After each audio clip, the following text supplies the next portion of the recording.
Akhil മാരാർക്കെതിരെ Kottarakkara police സ്റ്റേഷനിൽ ഒരു പരാതി ലഭിച്ചിരിക്കുകയാണ്. BJPയുടെ ഭാരവാഹികളാണ് ഇത് പരാതി കൊടുത്തിരിക്കുന്നത്. സംഭവം എന്തെന്ന് വെച്ചാൽ, കഴിഞ്ഞ ദിവസം അഖിൽ മാരാർ ഒരു ഫേസ്ബുക്കിലൂടെ ഒരു ലൈവ് ഇട്ടിരുന്നു. ഈ ലൈവ് എന്ന് പറയുന്നത് പാകിസ്ഥാനുമായി ഇപ്പോൾ നടന്നുകൊണ്ടിരുന്ന ഒരു യുദ്ധസമാനമായ സാഹചര്യത്തിൽ നിന്ന് ഇന്ത്യ പിന്മാറിയതുമായി ബന്ധപ്പെട്ട ഒരു വിഷയമാണ് അഖിൽ മാരാർ ഈ പറയുന്ന ഫേസ്ബുക്ക് പോസ്റ്റിലൂടെ ലൈവായി തന്നെ പങ്കുവച്ചത്. അപ്പോൾ ഈ പങ്കുവച്ചതിൽ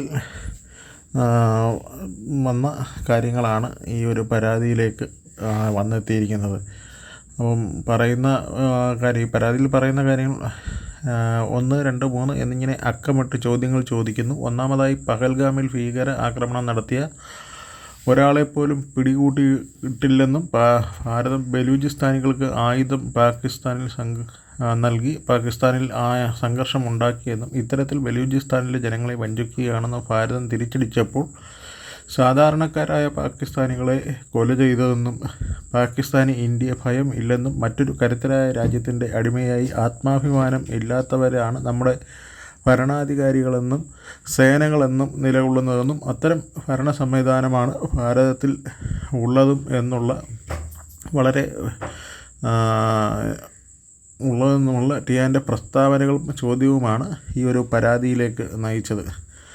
ബലൂചിസ്ഥാനിൽ ഭാരതം ആയുധം നൽകി സംഘർഷം ഉണ്ടാക്കി എന്നുള്ളതിന് എവിടെ നിന്നാണ് തെളിവ് ഈ അഖിൽ മാരാർക്ക് കിട്ടിയത് എന്നുള്ള ആ ഒരു വിവരം അഖിൽ മാരാരാണ് ഫേസ്ബുക്കിലൂടെ പങ്കുവച്ചത്. അപ്പം അദ്ദേഹം ഇത് തെളിയിക്കാനുള്ള ബാധ്യസ്ഥനാണ് എന്ന് ഈ പരാതിയിൽ പറയുന്നു. അതുപോലെ തന്നെ പാകിസ്ഥാൻ ഇന്ത്യയെ ഭയം ഇല്ല എന്ന് ടിയാൻ പറയുന്നു. അത്തരം വിഷയങ്ങളിൽ അവതരിപ്പിക്കുന്നതിൻ്റെ ഉദ്ദേശം എന്താണെന്ന് കൂടി ബോധ്യപ്പെടുത്തണമെന്ന് കൂടി ഈ ഒരു പരാതിയിൽ പറയുന്നുണ്ട്. ഈ ഒരു സാഹചര്യത്തിൽ രാജ്യവിരുദ്ധ പ്രസ്താവനകൾ നടത്തിക്കൊണ്ടിരിക്കുന്നതിനെതിരെയാണ് ഈ കൊട്ടാരക്കര BJPയുടെ മേഖല കൊട്ടാരക്കര പോലീസിൽ പരാതി നൽകിയിരിക്കുന്നത്. അപ്പോൾ ഈ ഒരു സാഹചര്യം വളരെ ഗുരുതരമായ കുറച്ച് ആരോപണങ്ങളാണ് അഖിൽ മാരാർക്കെതിരെ കൊട്ടാരക്കര പോലീസിലേക്ക് ഇതൊരു കംപ്ലൈൻ്റായി എത്തുന്നത്.